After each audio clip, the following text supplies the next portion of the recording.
мысалға сталкингте бұл қудалау, ізге түсу, аңду, бұл әсіресе жастардың арасында көп кездесіп жатады.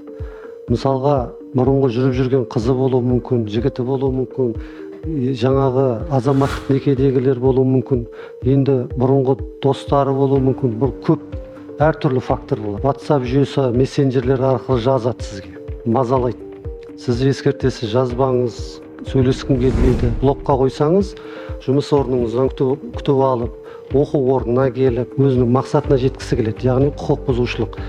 Бұл сталкингті кіргізіп отқан себебі үкіметтің.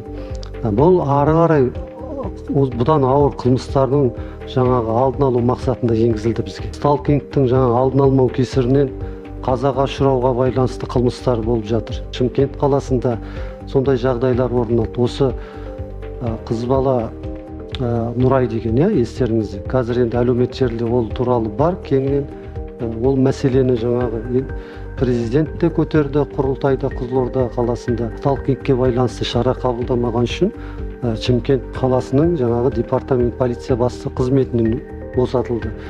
Соған жаңағы шара қолданбаған жаңағы анықтаушылар қызметтерінен босатылды. Құқық бұзушылыққа нөл төзбеушілікпен біз қазір жұмыс істейміз. Біздің қазір Конституцияның жобасында да сол заң және тәртіп деген қағидаға енгізілді. Енді заң және тәртіп тұжырымдамасына сәйкес мына сталкинг нормасы енгізілді.